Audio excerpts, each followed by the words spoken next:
ley del Señor es perfecta, que restaura el alma. El testimonio del Señor es seguro, que hace sabio al sencillo. Los preceptos del Señor son rectos, que alegran el corazón. El mandamiento del Señor es puro, que alumbra los ojos. El temor del Señor es limpio, que permanece para siempre. Los juicios del Señor son puros, verdaderos, todos ellos justos. Deseables más que el oro, sí, más que mucho oro fino, más dulces que la miel y el destilar del panal. Además, tu siervo es amonestado por ellos, en guardarlos hay gran recompensa. ¿Quién puede discernir sus propios errores? Absuélveme de los que me son ocultos. Guarda también a tu siervo de pecados, de soberbia, que no se enseñoreen de mí. Entonces seré íntegro y seré absuelto de gran transgresión. Sean gratas las palabras de mi boca y la meditación de mi corazón delante de ti, oh Señor, roca mía y redentor mío. Que así sea, Señor, que tu palabra sea grata en nuestra boca, que tu meditación sea grata en nuestro corazón y podamos aprender a ser mejores discípulos que hacen discípulos. Te lo pedimos en el nombre de tu amado Hijo. Amén. El sermón esta mañana va a ser un sermón temático, de esos que no estamos acostumbrados a tener en esta iglesia, y vamos a hablar sobre los componentes del discipulado. La pregunta que queremos responder es: ¿en qué consiste de la manera más práctica posible hacer discípulos? Ya sabemos que discipular significa ayudar a otras personas a seguir a Jesús. Pero ¿dónde encontramos esas instrucciones prácticas, esos pasos, esos principios para poder hacerlo? Cuando recorremos y vemos la vida de Jesús, nos encontramos con que Jesús nos dio un gran ejemplo, el mejor ejemplo de cómo hacer discípulos. Podríamos leer tantas historias de Jesús y en cada una de ellas encontraríamos un patrón, claro, el mejor patrón de cómo hacer discípulos. Un caso muy ejemplar de todos esos es lo que encontramos a partir de Juan capítulo 13, cuando Jesús está con sus discípulos en el aposento alto, una historia muy conocida para muchos de nosotros. Un encuentro discipulado entre Jesús y sus aprendices, quizás el último y el más importante de todos los encuentros de discipulado que Jesús tuvo con sus discípulos. Juan relata en su evangelio que uno de los propósitos de Jesús en esa reunión de discipulado con sus discípulos fue enseñarles sobre el amor. A pocos días del encuentro de Jesús con sus discípulos, detrás de esta historia está la cruz. Jesús los reúne quizás por última vez para enseñarles sobre el amor. ¿Qué harías vos si tuvieras que enseñarle a alguien cómo amar? O si tuvieras que enseñarle a alguien cómo administrar sus finanzas. O si tuvieras que enseñarle a alguien cómo restaurar una relación. ¿Cuál sería tu estrategia? Esa noche cuenta Juan que Jesús con sus discípulos se sientan, conversan y Jesús le enseña a sus discípulos. Y Él les dice cosas tan explícitas como: ustedes tienen que amarse unos a otros, porque así el mundo va a conocer que ustedes son mis discípulos. De manera explícita Jesús les enseña. Pero Jesús no solo enseña sobre el amor. Jesús, además, nos dice Juan, que lava los pies de sus discípulos. Así que ellos están ahí escuchando la enseñanza de Jesús, pero viendo el modelo práctico de Jesús, un modelo de amor. Pero Jesús no solo se queda con eso, sino que además Jesús los corrige. Porque en esa historia nos encontramos con personas como Pedro, que cuando ven a Jesús lavando los pies, se molesta, no quiere hacerlo. Jesús, con amor, corrige a Pedro, a los demás discípulos, y les dice que en el reino de Dios el servicio en amor es una marca esencial. Jesús enseña, modela, corrige. ¿Qué más podríamos esperar que Jesús haga? En el capítulo 17, cuando Jesús está terminando esa reunión con ellos, Él ora por ellos y con ellos. En el medio de su oración, Él levanta sus manos al cielo y le pide a su Padre, Padre, que ellos aprendan a vivir en una unión de amor. Jesús enseña, modela, corrige y ora por sus discípulos. Cuando Jesús en Mateo 28 los encomienda y les dice, hagan discípulos, ellos ya sabían exactamente qué tenían que hacer. Porque ellos habían estado con Jesús y habían visto el modelo de Jesús. Es por eso que en el resto del Nuevo Testamento, cuando vemos a los discípulos, los vemos a ellos replicando el modelo de Jesús. Un modelo de enseñanza, de corrección, de modelaje y de oración. Ellos lo han mirado, lo han observado y siguen su ejemplo. Y nosotros hoy vamos a hacer lo mismo, vamos a mirar a Jesús y vamos a ver cómo es su modelo, cuáles son los componentes del discipulado y vamos a ver cómo sus discípulos lo replicaron y cómo nosotros podemos hacerlo. Enseñanza, corrección, modelaje y oración. En primer lugar, enseñanza. El modelo de Jesús es un modelo de enseñanza. Él quiere que hagamos discípulos por medio de enseñar y ese es el modelo que Él transmitió a lo largo de los evangelios. ¿Recuerdan lo que vimos en la primera enseñanza, no? Cuando leímos Mateo 28 y dijimos que Él encomienda a sus discípulos y Él les dice, vayan y hagan discípulos. ¿Y qué les dice? Enséñenles, enséñenles, bautícenlos y enséñenles. Hay una conversación muy curiosa entre Jesús y sus discípulos en Marcos capítulo 1, versículo 38. En ese mismo capítulo, Marcos nos cuenta que Jesús llegó a la región de Galilea y lo que Él hacía era predicar la palabra. Nos cuenta Marcos también en ese mismo capítulo que cuando Él llegó a Capernaum, lo primero que hizo fue ir a la sinagoga a enseñar la palabra. Y en el versículo 37 de Marcos, las multitudes buscan a Jesús, todos quieren un milagro de Jesús.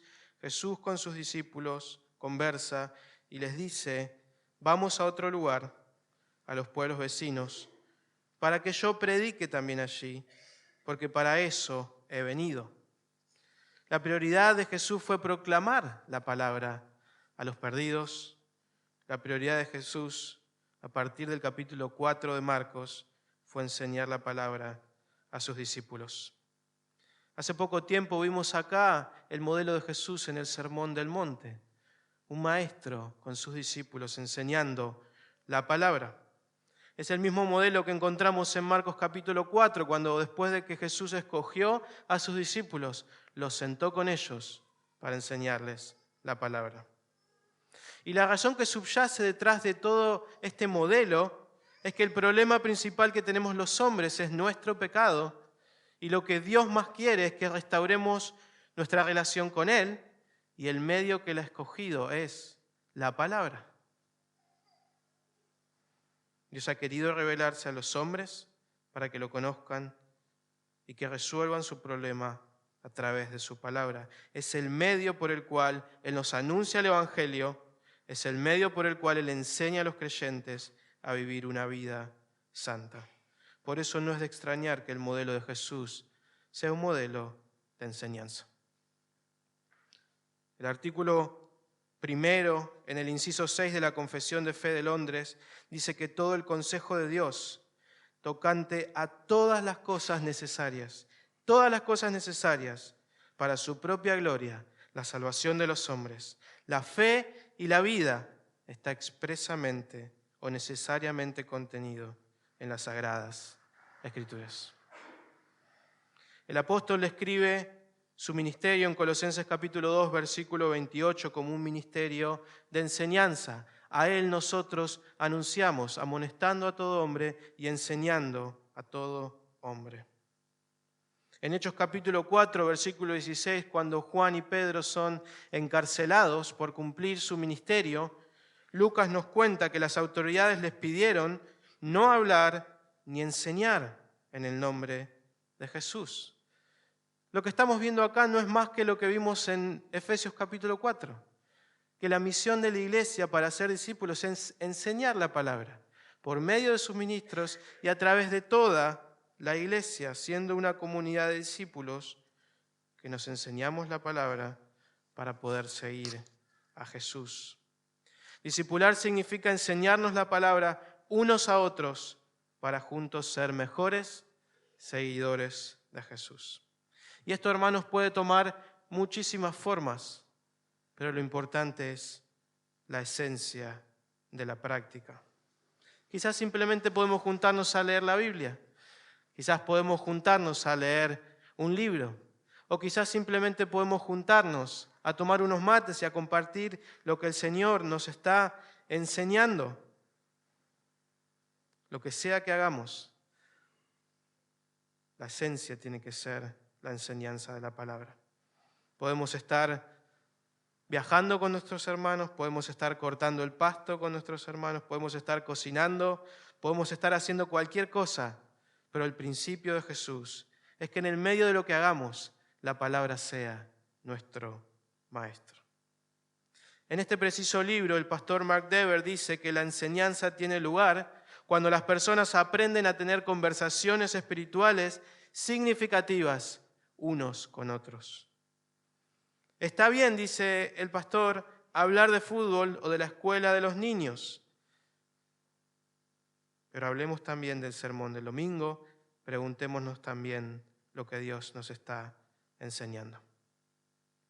Recuerdo una conversación que tuve con un hermano hace ya un buen tiempo y yo le compartí a él sobre unas necesidades de otro hermano y yo le decía, ¿cómo puedo ayudarlo a él? ¿Cómo puedo hacer para que él pueda crecer en estos aspectos? Y este hermano me dijo, ¿por qué no se sientan a leer la Biblia? Quizás una vez a la semana, quizás cada 15 días. Y yo esperaba una respuesta más sofisticada que esa, algo mucho más complejo. Pero su respuesta fue tan simple y al mismo tiempo tan cierta. Porque cuando nosotros nos sentamos a leer la Biblia, a meditar en la palabra, ¿no es cierto que la Biblia tiene las respuestas para nuestras necesidades? ¿No es cierto que ocurre algo poderoso ahí que nos transforma? ¿No es cierto que encontramos la sabiduría que nos falta? ¿No es cierto que encontramos la corrección que necesitamos?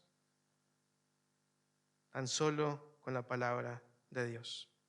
Y eso no significa que lo único que tenemos que hacer es enseñar, pero sí significa que tiene que ser un componente completamente esencial. En segundo lugar, el discipulado consiste de corrección. Y este principio se desprende del anterior, porque cuando nosotros enseñamos la palabra de Dios, nosotros estamos trazando una línea que nos muestra cuál es la voluntad de Dios y rápidamente nos damos cuenta que nuestro radar está torcido y que necesitamos corregirlo. Es por eso que cuando encontramos a Jesús, nos encontramos con un hombre muy interesado en sus discípulos, no solo en enseñarles, sino en más de una vez sentarse con ellos, corregirlos, más de una vez preguntarles qué es lo que les pasa y por qué viven así. El ministerio de Jesús abundó en corrección. El ministerio de Jesús abundó en un ministerio de tratar de que sus discípulos consideren que quizás sus ideas, sus actitudes, su comportamiento necesitaba ser corregido. De vuelta, Mateo capítulo 28, Jesús dice, tenemos que enseñarnos a guardar los mandamientos. No solo tenemos que decirle a los hermanos cuál es ese mandamiento, tenemos que corregir el camino de ellos. Tenemos que dar herramientas necesarias para poder guardarlos. En el discipulado, hermanos, nosotros tenemos la convicción de que cualquier hombre tiene un desfasaje entre la voluntad de Dios y su vida. Es como si la brújula de Jesús apuntara hacia el norte y la humanidad corre en dirección completamente opuesta hacia el sur. Y cuando Jesús nos llama, enderezamos el camino. Pero cada vez que vamos a la brújula de la Biblia y miramos el camino de Jesús, es como que nuestro camino siempre está torcido. En alguna medida, en algún aspecto, necesita enderezarse de vuelta hacia el norte. El discipulado existe para ayudarnos como hermanos a alinear nuestras vidas con Jesús. Jesús es un hombre a lo largo de los evangelios que más de una vez corrige a sus discípulos. Hace poco meditamos también en el Sermón del Monte y vimos cómo Jesús más de una vez les dijo: ustedes escucharon esto, ustedes aprendieron esto, pero yo les digo. Ese es el patrón de Jesús. Vos aprendiste a vivir de esta manera, vos aprendiste a trabajar de esta manera, aprendiste a ir a la iglesia de esta manera, aprendiste a tratar a las personas de esta manera, pero yo te digo que consideres que quizás el camino es este, que esta es mi voluntad y que tenés que enderezar tus pasos. De la misma manera, el discipulado tiene que tener ese componente correctivo donde vamos a la palabra, vemos cómo tenemos que vivir y nos ayudamos corrigiéndonos, señalándonos mutuamente aquellas cosas que tenemos que cambiar y volviendo al componente anterior nos enseñamos cómo podemos cambiarlo.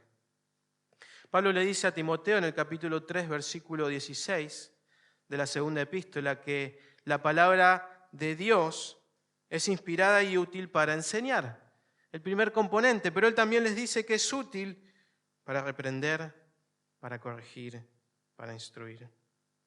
El camino del discipulado es el camino que toma en cuenta lo que Pablo le dice a los hermanos en Romanos capítulo 12, versículo 2, que tenemos un mundo que ha moldeado nuestra mente y que tenemos que ser limpiados y que tenemos que renovar nuestra mente con la enseñanza de la palabra para poder corregir nuestro paso y ser transformados. Y acá, hermanos, es donde es necesario hacer una aclaración muy pertinente para nuestro corazón pecaminoso. El concepto de corrección no tiene nada que ver con apuntar el dedo hacia nuestros hermanos de una manera agresiva, legalista y falta de compasión.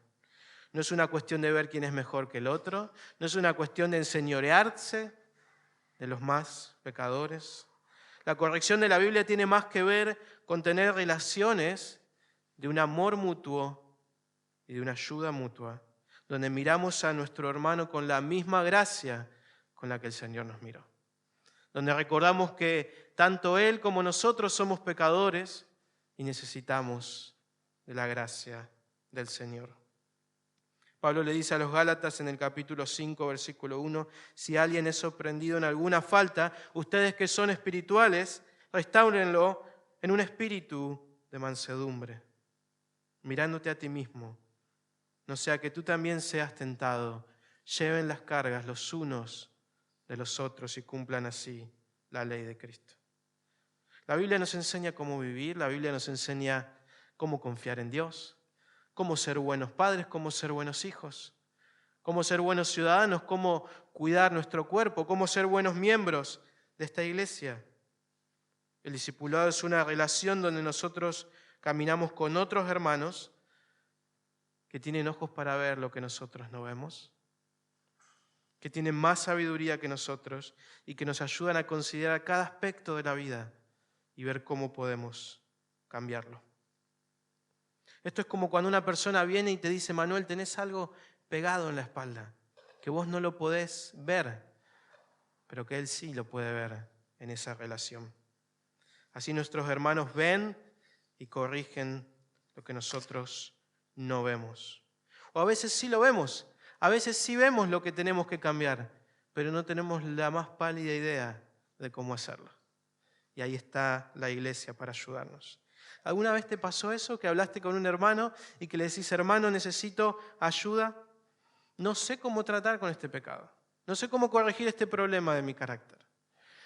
Tengo que tomar esta decisión en mi familia y no sé cómo tomar esta decisión. No estoy seguro. Tengo este problema en el trabajo. No sé cómo hacerlo. Y hablas con el hermano y lo escuchás y después te vas y decís: este hermano me dijo lo que necesitaba escuchar. Él me dio la sabiduría que yo no tenía. Él me dio la gracia que yo no tenía para saber cómo ahora cambiar esto. Eso es el discipulado. Una enseñanza que nos muestra el norte, una corrección en amor que nos ayuda a seguir ese norte. En tercer lugar, el discipulado consiste de modelaje.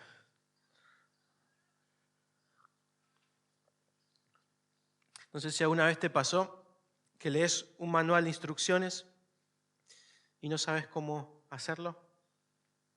Y por eso los manuales de instrucciones hoy en día generalmente tienen una imagen al lado, para que vos puedas ver y puedas decir, ok, este tornillo lo tengo que poner en esta parte del lavarropa. Para eso están los manuales, para eso hacen uso de las imágenes.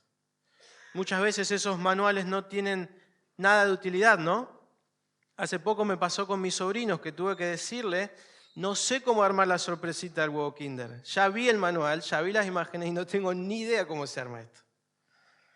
Hoy en día tenemos el privilegio de vivir en una era digital donde podemos entrar a YouTube y poner, bueno, cómo armar una sorpresita de huevo Kinder. Y hay una persona generalmente que te muestra, bueno, esto se hace así. Y llamamos a eso tutoriales. El punto es que muchas veces la instrucción no alcanza. No alcanza con leer, no alcanza a veces con una imagen. Necesitamos que alguien nos dé un modelo.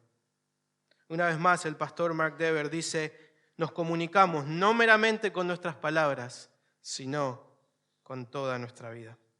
Y lo que sucede, dice el pastor Dever, en una relación de discipulado requiere más que una enseñanza con un formato de clase. Requiere el tipo de instrucción que tiene lugar cuando un aprendiz está en el trabajo, cuando un alumno está con su maestro. Dice más adelante Dever, discipular es invitar a otras personas a que nos imiten, haciendo que tu confianza en Cristo sea un ejemplo a seguir. Y escuchen esto, hermanos, esto requiere, dice Dever, que estés dispuesto a ser observado y luego acercar a las personas a tu vida. Acercar a las personas a tu vida. Eso fue lo que Cristo hizo con sus discípulos, ¿no? En Marcos capítulo 2, Marcos nos dice que Él escogió a un grupo de hombres para que estuvieran con Él. Para que estuvieran con Él, para que lo puedan ver, para que puedan ver en la práctica qué era lo que Él quería enseñarles. El apóstol Pedro dice en 1 de Pedro 2:21, porque para este propósito han sido llamados, pues también Cristo sufrió por ustedes, dejándoles ejemplo para que sigan sus pasos. Él nos dio un modelo para que podamos seguirlo. Y ese es el modelo que se replica a lo largo del Nuevo Testamento. El autor de Hebreos dice en el capítulo 13, versículo 7, acuérdense de sus guías que les hablaron la palabra de Dios y considerando el resultado de su conducta que ustedes vieron, imiten su fe. Entonces el discipulado es un paso extra, no es solo enseñar, no es solo corregir, es compartir una vida para poder ver un modelo de qué significa seguir a Jesús y de cómo mi hermano lo hace para poder imitarlo. Cuando era chico llegábamos a cada reunión familiar y mi mamá me decía, ahora cuando entremos tenés que saludar a todas las personas con un beso. Porque ella sabía que yo no quería hacer eso. Pero yo entraba y apenas entraba me agarraba de la mano y yo iba con ella. Hola abuela, y ella la saludaba y yo lo saludaba. Es un modelo, es una persona al lado, haciendo, mostrándome qué es lo que yo tengo que hacer. Hace un tiempo con Delphi fuimos a visitar a unos hermanos y tuvimos la posibilidad de compartir con ellos y cenar. Y mientras estábamos ahí cenando, uno de sus hijos tuvo un problema y el papá tuvo que pararse para ir a corregirlo. Y mientras estábamos ahí comiendo, ellos estaban leyendo la Biblia con sus hijos. Y cuando el papá se para, se va y vuelve y me dice, Manu, ¿vos podés leerle la Biblia? Porque yo tengo que ir a resolver algo con mi hijo. Así que yo estaba ahí leyendo la Biblia totalmente inexperto, los chicos volando por el aire, sin poder lograr que me presten atención, pero más o menos leí la Biblia con ellos y al rato viene su papá y me dice, Manu, todavía no terminé, ¿vos podés orar con ellos también? Así que ahí tuve que orar con ellos muy brevemente porque no podía controlarlos. Y después de orar, el papá vino, se los llevó a dormir. Y el punto es este, hermanos.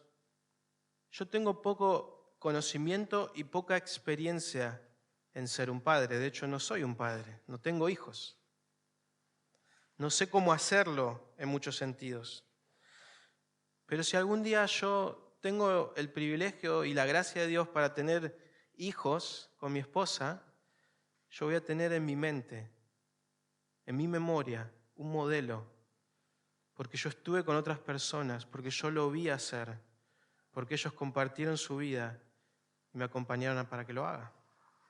Y es más, ¿saben por qué ese día sobreviví leyendo la Biblia con esos chicos? Porque ese mismo papá otras veces ya lo había hecho delante mío. Y yo ya había visto lo que él hacía con sus hijos. Yo ya había visto cómo él los controlaba cuando los chicos se peleaban por la comida. Yo había visto cómo él oraba 5 segundos, porque si oraba 10 segundos el chico se le iba de la mesa. Yo lo había visto.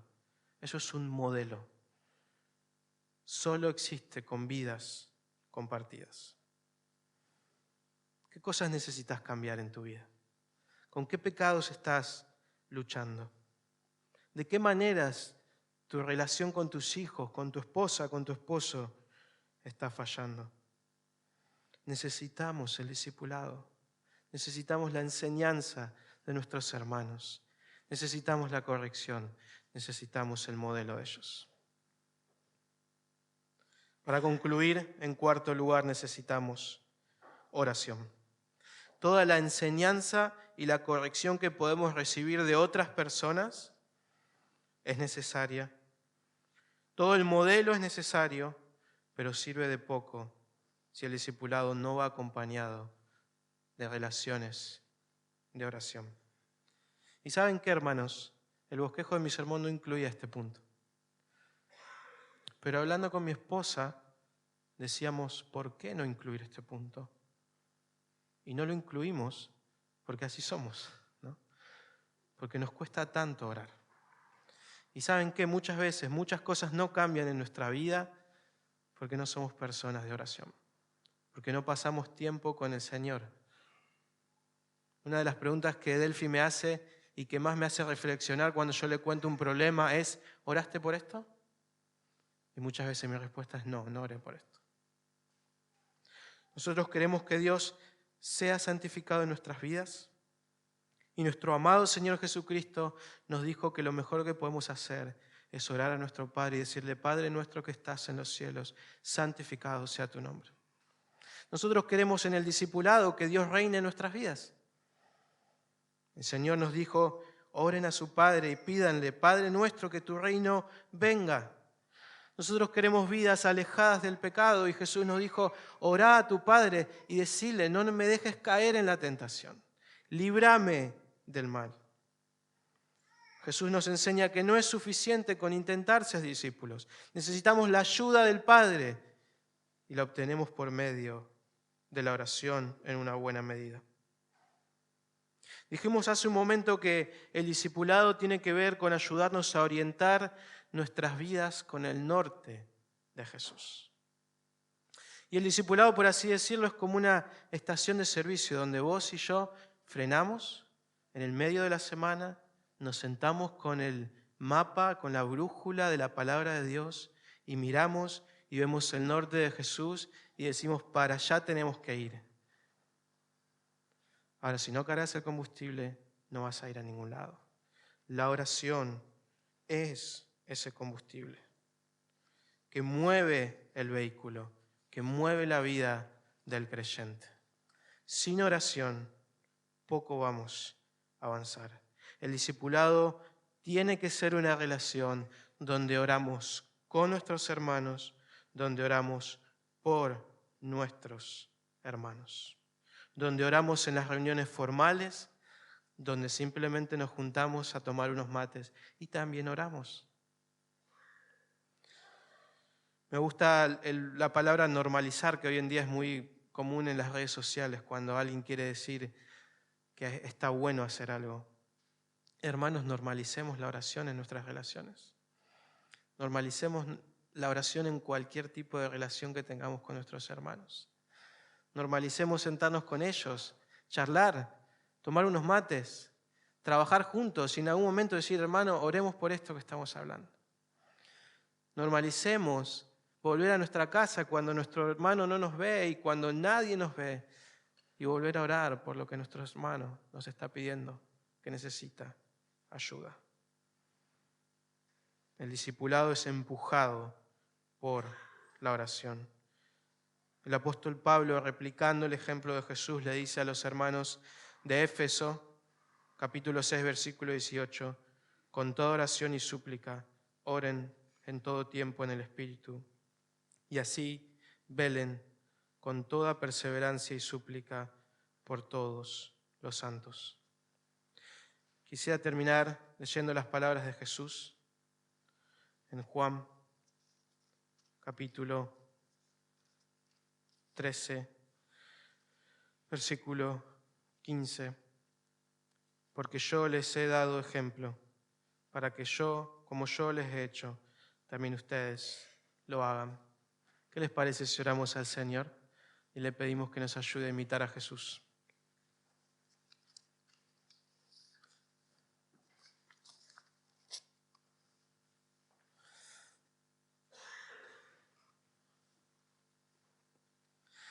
Padre bendito, alabamos tu amor con tu iglesia, porque verdaderamente podemos atestiguar de que todo lo que necesitamos para ser discípulos lo encontramos en tu palabra y en la vida y en el ejemplo de nuestro Señor Jesucristo. Nunca encontraremos un manual más exhaustivo, nunca encontraremos un modelo más ejemplar que tu Hijo y que solo tu Hijo. Te pedimos que nos ayudes, Señor, a imitar su ejemplo, que nos ayudes a contemplarlo, que nos ayudes a mirarlo, que nos ayudes a seguir sus pisadas, Señor. En el nombre de Él oramos. Amén.